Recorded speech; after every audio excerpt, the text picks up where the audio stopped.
अस्सलाम वालेकुम dear students. आज क्वांटम मैकेनिक्स का जो एक टॉपिक है Schrodinger spherical polar coordinate equation, आज उसका हम सेकंड जो उसका पार्ट है उसको आज कंप्लीट करेंगे।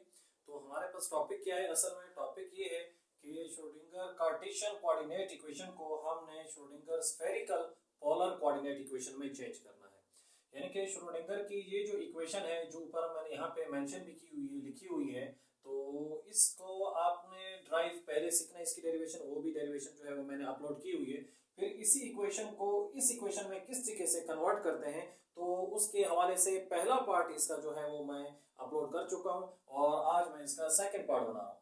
तो पहले पार्ट के अंदर x is equal to r sine theta cos phi, y is equal to r sine theta sine phi, z is equal to r cos theta, इसकी डेरिवेशन मैंने की थी। किस डायग्राम के जरिए से? इस डायग्राम के जरिए से। तो अगर आपको ये ना समझ आए कि ये किस तरीके से आया है तो आप इसी चैनल के ऊपर इसका जो पार्ट 1 है इसी वीडियो का वो आप देख सकते हैं, वहां से आप इसको समझ सकते हैं। उसके बाद आज इसका सेकंड पार्ट जो है वो हम सॉल्व करेंगे। तो हमारे पास असल में इशू क्या है, हमने कन्वर्जन किस चीज की करनी है? हमने कन्वर्जन करनी है जो कार्टेशियन कोऑर्डिनेट्स हमारे पास होते हैं। कार्टेशियन कोऑर्डिनेट कौन कौन से होते हैं? x होता है, y होता है और z होता है। ये हमारे पास कार्टेशियन कोऑर्डिनेट है। इन कार्टेशियन कोऑर्डिनेट को हमने कन्वर्ट करना है पोलर कोऑर्डिनेट में। तो ये ऊपर जो इक्वेशन लिखी हुई है ये श्रोडिंगर कार्टेशियन कोऑर्डिनेट इक्वेशन है जिसमें x है, y है और z है। और नीचे ये इक्वेशन आपके पास, मैंने इसकी फाइनल इक्वेशन यहाँ पर लिख दी ताकि आपको पता चले कि हम करने क्या जा रहे हैं। हम ये करने जा रहे हैं कि आखिरी वाला पार्ट जो इसका ये वाला है 8 pi square m upon h square e minus b sine, ये एज इट यहाँ पर भी लिखा हुआ है, लेकिन इससे पीछे वाला जो पार्ट है x y z उसको रिमूव किया गया और उसकी जगह पर ये चीजें आई हुई हैं। उसकी जगह क्या आया हुआ है? उसकी जगह पर आया हुआ है r थीटा एंड फाई, यानी कि ये पोलर कोऑर्डिनेट उसकी जगह पर आ चुके हैं। तो किस तरीके से ये कन्वर्जन होती है इसका पहला पार्ट मैं बना चुका हूं और आज मैं इसका सेकंड पार्ट जो है वो बना रहा हूं। अच्छा, सेकंड पार्ट्स के अंदर भी हम किस चीज को आज फाइंड करेंगे? वो इस पार्ट को फाइंड करेंगे जो इसका ये पहला पार्ट है श्रोडिंगर कार्टेशियन कोऑर्डिनेट का, यानी कि साई स्क्वायर करली स्क्वायर साई अपॉन करली एक्स स्क्वायर। तो सबसे पहले हम इस पार्ट को सॉल्व करेंगे। देखिए, इन तमाम चीजों को समझने के लिए जरूरी है क्योंकि ये एक एडवांस टॉपिक है, तो आपको बेसिक क्लास आनी चाहिए। अब बेसिक में क्या आपको आना चाहिए? बेसिक में आपको पहले तो श्रोडिंगर कार्टेशियन कोऑर्डिनेशन की जो इक्वेशन है इसकी डेरिवेशन आनी चाहिए। फिर आपको कुछ डेरिवेटिव्स का भी पता हो कि डेरिवेटिव हम किस तरह लेते हैं, मैथमेटिकली आपको कुछ चीजें मालूम हो, तो उसके बाद ही आपको ये चीजें समझ आएंगी। तो इसका पहला पार्ट जो है जिसको हमें सोल्व करना है वो ये वाला पार्ट है। तो स्क्वायर से पहले, यानी कि स्क्वायर ऑफ डेरिवेटिव से पहले हम सिंगल डेरिवेटिव से हम इसको अगर सॉल्व करते हैं तो इक्वेशन का जो पहला स्टेप लिखेंगे वो क्या लिखेंगे आज का? वो है आपके पास कुछ इस तरीके से, यानी कि करली साई अपॉन करली एक्स। अगर मैं इसको इस तरह लिख दूं, करली साई अपॉन करली एक्स को इस फॉर्म में अगर मैं लिखता हूं तो आपको शायद एतराज नहीं होना चाहिए। करली साई अपॉन करली आर और करली आर अपॉन करली एक्स।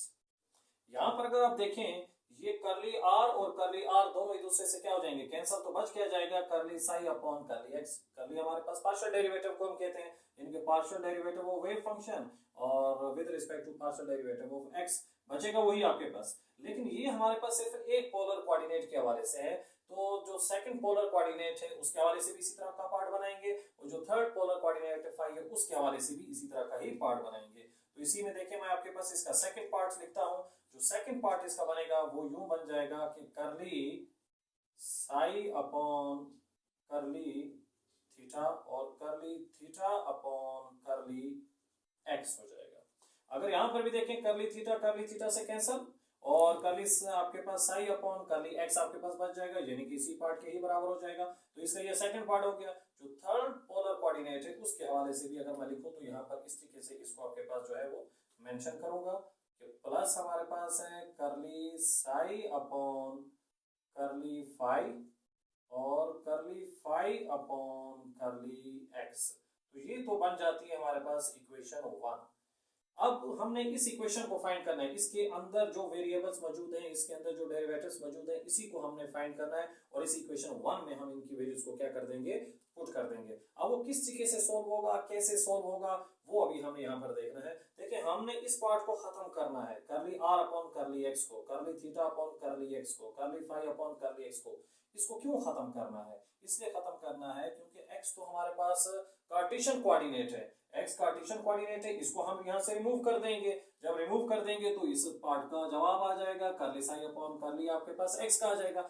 फिर इसी तरीके का स्टेप आपके पास एक और होगा जिसमें y को रिमूव करेंगे, फिर इसी तरह का z का आपके पास स्टेप होगा, उसको रिमूव करेंगे, और इन तीनों पार्ट्स को करली x वाला, करली y और करली z जो हम इस फॉर्म में सॉल्व करेंगे, उनके रिजल्ट को जब जमा करेंगे तो ये श्रोडिंगर स्फेरिकल पोलर कोऑर्डिनेट की इक्वेशन जो है वो हमारे पास ड्राइव हो जाएगी। तो स्टार्ट करते हैं हम किससे, करली r अपॉन करली एक्स से स्टार्ट करते हैं। तो इसको किस तरीके से सॉल्व करना है तो वो अभी आप देखिए, मैं इसको सॉल्व करता हूं। तो यहाँ पर इसको सॉल्व करने के लिए, क्योंकि आर बेसिकली इसको फर्स्ट पार्ट में काफी डिटेल में मैं एक्सप्लेन कर चुका हूँ कि आर क्या है। आर हमारे पास वो पॉइंट है जो एक्स वाई जेड एक्सिस में मौजूद है, यानी कि 3D डायग्राम के अंदर आपके पास जो आर है उसका आपके पास डिस्टेंस वाई से भी है, जेड से भी है और एक्स से भी है। इन तीन पॉइंट्स के आपके पास मिड में ये पॉइंट मौजूद है। जब मिड में पॉइंट मौजूद है तो पाइथागोरस थ्योरम से हम क्या करते हैं, क्योंकि आर इस वक्त हाइपोटेनियस है, यहाँ पर क्या है, हाइपोटेनियस है, तो आर का स्क्वायर जो हमारे पास होगा वो इज इक्वल टू होगा तीनों एक्सिस के स्क्वायर के, x square, y square and z square.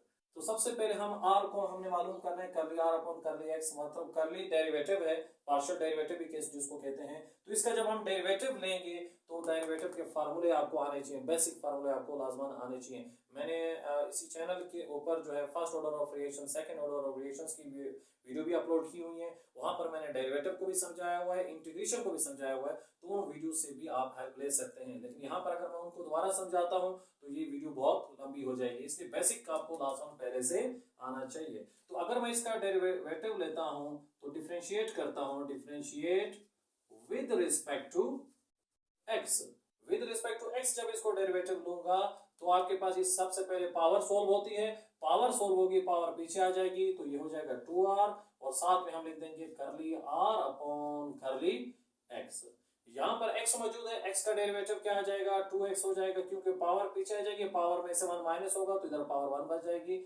ये जो y और z है ये इस वक्त कांस्टेंट है, तो इस वक्त ये 0 हो जाएंगे, क्योंकि हम करली r को with respect to x find कर रहे हैं, विद रिस्पेक्ट टू y नहीं फाइंड कर रहे।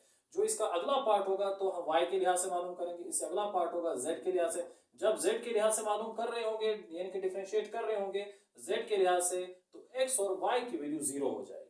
तो इसलिए आपके पास जो है इस वक्त हम x के लिहाज से फाइंड कर रहे थे, इसलिए ये दोनों क्या हो चुके हैं, 0 हो चुके हैं। ये 2r इधर डिवाइड और उधर जाकर मल्टीप्लाई हो जाएगा, तो हमारे पास आंसर हो जाएगा curly r upon curly x is equal to 2x upon 2r। यहाँ पर अगर आप देखें तो इस वक्त कुछ चीजें कैंसिल हो रही हैं। कौन कौन कैंसिल हो रहा है, 2 से कैंसिल हो रहा है। और x की क्या वैल्यू है, फर्स्ट पार्ट में मैं x की वैल्यू फाइंड कर चुका था, जो अभी यहाँ पर मैंने डायरेक्ट यहाँ पे मेंशन की हुई है, वरना फर्स्ट पार्ट में इसकी डेरिवेशन मौजूद है इसी चैनल के ऊपर। तो x किसके बराबर है, r sin थीटा और cos फाई के इक्वल है। तो इसी वैल्यू को यहाँ पे मैं पुट करता हूँ कि curly r upon curly x is equal to x की जगह पर आ जाएगा r sin थीटा और cos फाई आ जाएगा। और नीचे भी आपके पास क्या मौजूद है, नीचे भी r ही बचा हुआ है, r से क्या हो जाएगा, कैंसिल हो जाएगा। जब r से कैंसिल हो जाता है तो तब आपके पास जो इसका रिजल्ट आ जाता है करली r अपॉन करली x का फाइनल रिजल्ट के लिहाज से आप समझे आ चुका है, जो कि क्या है हमारे पास sin थीटा cos फाई है। यानी कि फर्स्ट पार्ट हमने इसका मालूम कर लिया, ये वाला पार्ट जो हमारे पास है इस वक्त उसको हमने फाइंड आउट कर लिया है, ये वाला पार्ट जो है वो फाइंड आउट हो चुका है, इसकी वैल्यू जो है वो हम निकाल चुके हैं, जो कि यहाँ पर इस तरीके से आ रही है। तो इसको फाइंड कर लिया। अब इसके बाद अगला हिस्सा है थीटा को फाइंड करना है, अगला हिस्सा थीटा है, उससे अगला हिस्सा फाई भी फाइंड करना है। इनकी वैल्यूज को इसमें पुट कर देंगे तो इसका हमारे पास आंसर आ जाएगा। तो करली थीटा अपॉन करली एक्स कहां से मिलेगा, अगर आप इस डायग्राम में देखें, इस डायग्राम में दो ट्राइंगल्स हैं जो राइट एंगल ट्राइंगल हैं, उनको मैंने नीचे यहाँ पे बना दिया है। तो लास्ट वीडियो में मैंने इसको डिटेल में एक्सप्लेन भी किया हुआ है। तो इस वक्त हमें थीटा चाहिए, क्या चाहिए, थीटा, थीटा चाहिए। थीटा में आपके पास पोलर कोऑर्डिनेट भी हो और कार्टेशियन कोऑर्डिनेट भी हो, ताकि इसी की तो ही कन्वर्जन कर रहे हैं। तो थीटा के सामने वाली साइड क्या होती है ट्राइंगल के अंदर, अगर मैथ में हम पढ़ते हैं कि थीटा के सामने वाली परपेंडिकुलर होगी, 90 डिग्री जो है वो एंगल इस जगह पे बन रहा है, तो 90 के सामने वाला हाइपोटेनियस होगा, जो बच गया वो बेस है। यानी कि z बेस में मौजूद है और r किस में हमारे पास मौजूद है, z बेस में है और r आपके पास हाइपोटेनियस में मौजूद है। तो बेस और हाइपोटेनियस किस में आती हैं, किस ट्रिग्नोमेट्रिक रेशियो में आती हैं, तो cos थीटा में आती हैं। तो cos थीटा के जरिए से अभी इसको भी मैं यहाँ पे क्या करता हूँ, फाइंड आउट करता हूँ। तो यहाँ पर मैं लिखूंगा इसी के साथ, इसी पार्ट के साथ कि cos theta is equal to होगा बेस अपॉन हाइपोटेनियस। तो cos थीटा अपनी जगह पर आ गया। बेस कौन है हमारे पास, z है, तो z आपके पास आ जाएगा और हाइपोटेनियस हमारे पास कौन है, r है, यानी कि z अपॉन r जो है वो आपके पास, इसका आपके पास एक लिहाज से आंसर आया। अब इसको भी हम क्या करेंगे, डिफरेंशिएट करेंगे। अगर मैं इसको डिफरेंशिएट करता हूं तो स्टेप थोड़े से मैं शॉर्ट करूंगा यहाँ पर विद रिस्पेक्ट टू x के लिहाज से डिफरेंशिएट करना है। लेकिन डिफरेंशिएशन आपको आनी चाहिए, इसके बेसिक फार्मूले आने चाहिए जो एफएससी में मौजूद हैं। सेकंड ईयर में आप मैथ की बुक देखें तो वहां पर फार्मूले आपको डेरिवेटिव के मिल जाएंगे, इंटीग्रेशंस के भी मिल जाएंगे। तो cos थीटा का डेरिवेटिव क्या आता है, cos का आता है साइन आता है, और वो भी माइनस साइन आता है, यानी कि माइनस साइन थीटा इसका डेरिवेटिव आ जाएगा। और थीटा का डेरिवेटिव हमने लेना है तो करली डेरिवेटिव अपॉन करली एक्स। और इस साइड पर आपके पास z एज अ कांस्टेंट के तौर पर आ रहा है, r हमारे पास वेरिएबल है, r हमारे पास एक पॉइंट है, उसके लिहाज से डिफरेंशिएट करेंगे तो ये +1 है, ऊपर आकर क्या हो जाएगा, -1। अगर मैं यहाँ पर इसको रफ ऐसे सोल्व कर लूं तो हम पहले इसको इस तरह करेंगे, z है प्लस r है, ऊपर आकर क्या हो जाएगा, -r हो जाएगा। अब इसको अगर मैं डिफरेंशिएट करता हूं तो करली r upon curly x r -1। तो जैसे आप इसको रिमूव करेंगे तो पावर बैक साइड पर आ जाती है, यानी कि माइनस हो जाएगी, और पावर में से ही 1 को हम माइनस करते हैं, ये डेरिवेटिव का फार्मूला है। पावर बैक साइड पर आ जाती है, पावर में से ही 1 को माइनस करते हैं, और जो हमारे पास r है इसी का ही आपके पास आगे वापस भी डेरिवेटिव लिखा जाता है। अगर इसको मजीद सॉल्व करें तो माइनस है, z है, r की पावर -2 है, और इधर करली r अपॉन करली x है, ये -2 है, नीचे आकर क्या हो जाएगा, +2, यानी कि -z अपॉन r स्क्वायर करली r अपॉन करली x आ जाएगा। मतलब ये इसका आपके पास एक रफ वर्क जो मैंने यहाँ पर किया, तो इस तरह इसका आंसर आ जाएगा। अब इसी को डायरेक्ट इधर पुट कर रहा हूँ, यानी कि z अपॉन r को जब सोल्व करेंगे तो -z अपॉन r स्क्वायर करली r अपॉन करली x आ जाएगा। तो इसी वैल्यू को यहाँ पे मैं लिख रहा हूँ, माइनस हो गया, z हो गया, नीचे क्या हो गया, r स्क्वायर, तो करली r अपॉन करली x आपके पास आ जाएगा। यानी कि इस तरीके से ये हमारे पास जो है इसकी फॉर्म जो है वो एक लिहाज से बन जाएगी। अब फर्दर अगर हम इसको सॉल्व करते हैं तो हमारे पास तो यहाँ पर क्या आया हुआ है, करली r अपॉन करली x। हमने क्या फाइंड करना था, हमने तो फाइंड करना था करली थीटा अपॉन करली x, यानी कि हमारा मेन कंसेप्ट तो इस जगह पर था, जो हमारे पास ये वाला पार्ट है, यानी कि करली थीटा अपॉन करली जो है x आपके पास है, इसको हमने फाइंड करना था। तो हमारे पास यहाँ पर करली थीटा अपॉन करली x तो है, लेकिन करली r अपॉन करली x भी आ रहा है, तो इसकी वैल्यू ऑलरेडी पहले से फाइंड कर चुके हैं, ये वाली वैल्यू। इस वैल्यू को इसमें क्या कर देंगे, पुट कर देंगे, और z की वैल्यू को भी पुट कर देंगे। z किसके बराबर है, और cos थीटा के बराबर है। तो इसी को मैं जब अभी सोल्व करता हूं तो मैं लिखूंगा माइनस साइन थीटा करली थीटा अपॉन करली x हो गया, माइनस आ गया, इधर जो मौजूद है वो लगा देंगे, और z की जगह पर क्या लगा देंगे, z की जगह पर z की वैल्यू लगा देंगे। z की वैल्यू हमारे पास क्या है, r cos थीटा है, तो r cos थीटा मैंने लगा दिया। आगे करली r अपॉन करली x है, करली r अपॉन करली x की वैल्यू हम पहले से फाइंड कर चुके हैं, जो कि क्या है, sin थीटा और cos फाई है। तो इसमें मैं लिख दूंगा sin थीटा और cos फाई आ जाएगा। और डिवाइड में अभी तक आपके पास क्या बचा हुआ है, डिवाइड में बचा हुआ है r स्क्वायर आपके पास बचा हुआ है। देखिए हमने यहाँ पर z की वैल्यू भी लगा दी, r cos theta, curly r upon curly x की वैल्यू क्या है, sin theta upon cos phi, उस वैल्यू को भी इसमें पुट कर दिया है। अब ये माइनस sin थीटा इधर मल्टीप्लाई हो रहा है, तो इस साइड पर आकर डिवाइड हो जाएगा, तो तब ये थोड़ा सा सिंपलीफाई हो जाएगा, कटिंग हो जाएगी इसमें, और हमारे पास इसका आंसर आ जाएगा।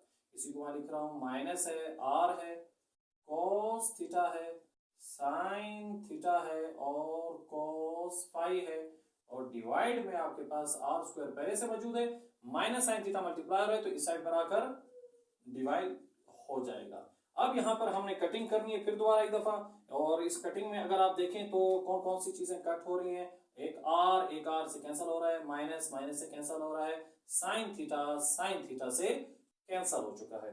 अब बच क्या गया है वो रिजल्ट मैं यहाँ पे लिख रहा हूँ, तो बच चुका है करली theta upon curly x is equal to, इधर आपके पास बच गया ऊपर एक cos थीटा और साथ में आपके पास बच चुका है cos फाई और डिवाइड में हमारे पास एक r भी बचा हुआ है। तो ये हमारे पास इस वक्त करली थीटा अपॉन करली x का आंसर आ चुका है। तो इस वक्त सेकंड पार्ट को भी हम सॉल्व कर चुके हैं। पहले फर्स्ट पार्ट को हमने सॉल्व किया करली r अपॉन करली x। अब इसके बाद सेकंड जो इसका है करली थीटा अपॉन करली x, उसकी वैल्यू भी फाइंड कर ली है। अब हमने करली फाई अपॉन करली x मालूम करना है। तो अगर आप देखें तो ये जो दो ट्राइंगल थी, एक ये वाला पार्ट है, ये पार्ट है, इस पार्ट को यहाँ पे मैंने आपके पास ड्रा किया हुआ है पूरी ट्राइंगल को, और इस वाले जो फाई वाला पार्ट है इसको मैंने यहाँ पे ड्रा किया हुआ है। अगर यहाँ पर देखें तो इस वक्त x और y आपके पास जो है वो कार्टेशियन कोऑर्डिनेट जो है इसमें मौजूद हैं। तो अगर आप इसको सॉल्व करते हो तो इस जगह पर 90 डिग्री है, 90 के सामने वाला हाइपोटेन्यूस होता है, थीटा यानी कि फाई के सामने वाला परपेंडिकुलर हो गया, जो बच गया वो बेस होगा। तो अगर आप देखें y मौजूद है p में परपेंडिकुलर में और x मौजूद है किसमें, बेस में।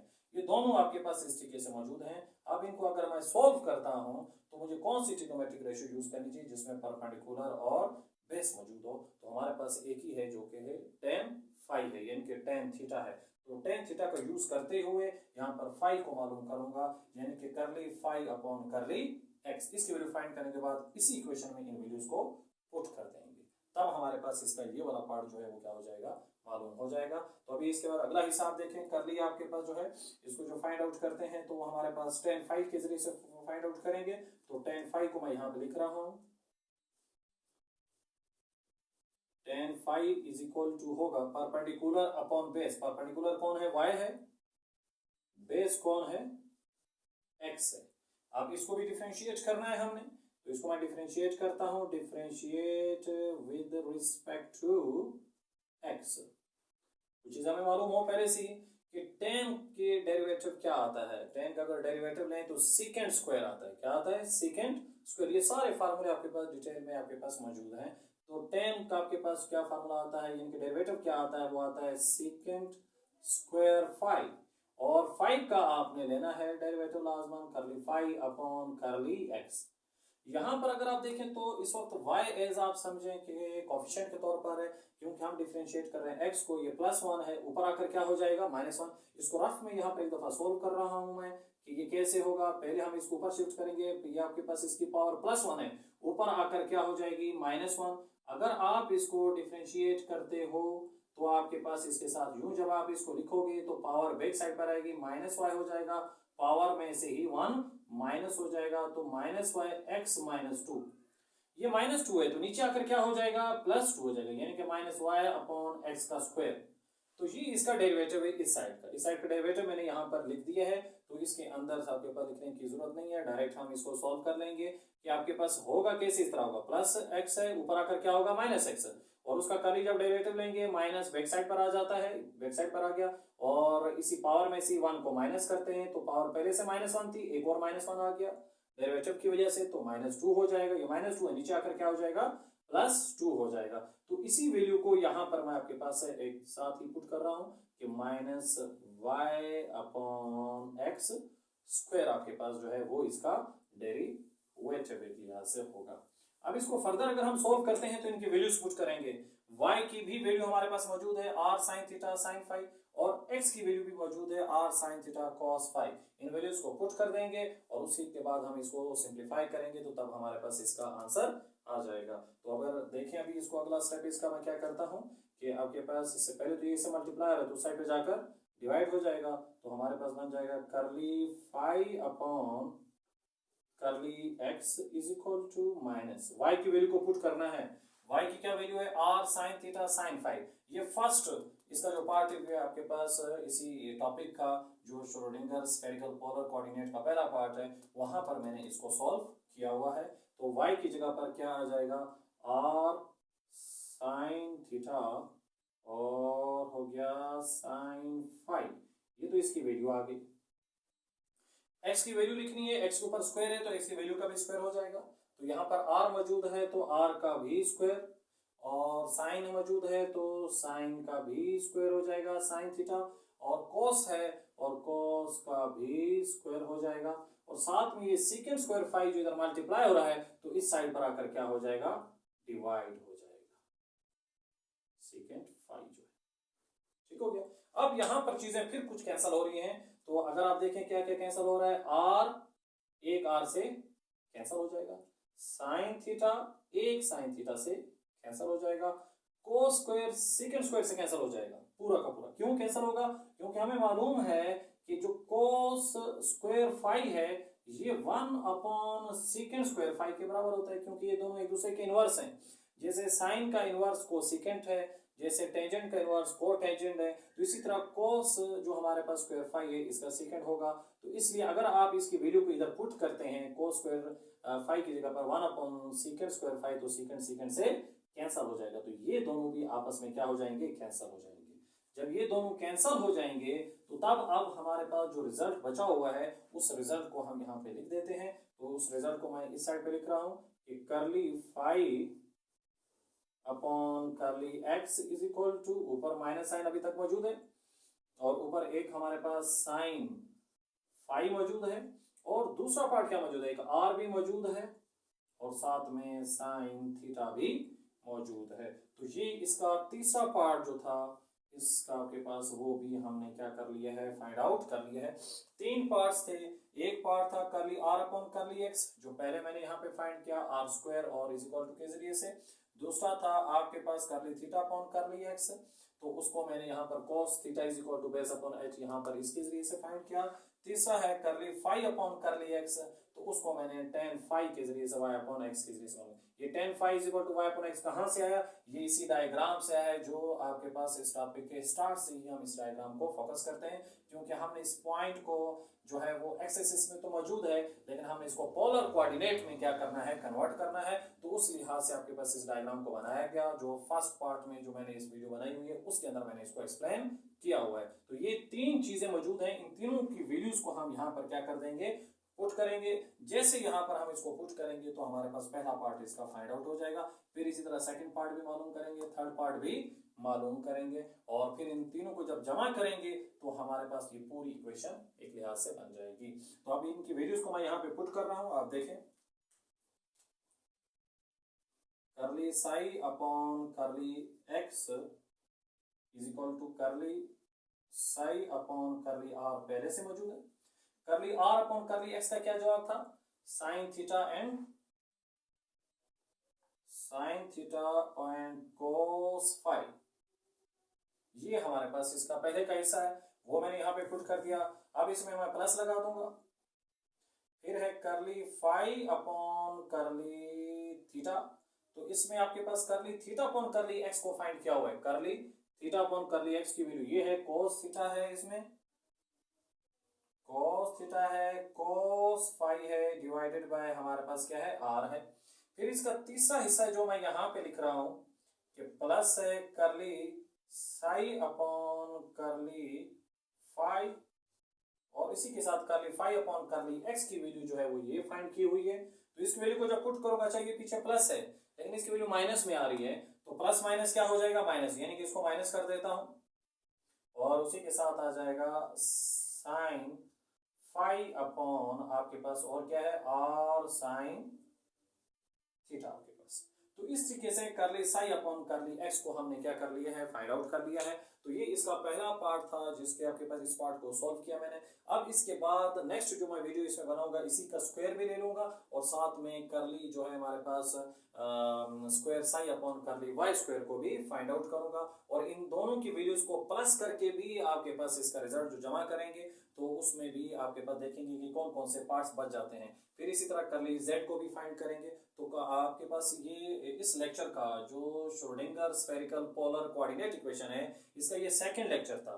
तो इसके 2 और लेक्चर भी बनेंगे, तो 4 लेक्चर्स के अंदर यानी कि 4 पार्ट्स के अंदर ये पूरी डेरिवेशन जो है वो कंप्लीट होगी और वो इस फॉर्म में आ जाएगी। तो आपको जो ये इक्वेशन है इसकी जो डेरिवेशन है, इसकी जो कंप्लीट डेरिवेशन है और शायद ही आपको कहीं पर भी आपके पास ये कंप्लीट मिले तो लेकिन मैं ये कोशिश करूंगा कि पूरी कंप्लीट मैं इसकी डेरिवेशन बना सकूं और आपके साथ शेयर करूं ताकि आप इसको समझ सकें कि इसकी कंप्लीट डेरिवेशन किस तरीके से होती है। अगर आपको कोई मसला हो, इसमें कोई इशू हो किसी हवाले से, तो आप कमेंट्स में पूछ सकते हैं। इंशाल्लाह मैं कोशिश करूंगा कि मैं आपको सेटिस्फाई कर सकूं। थैंक्स।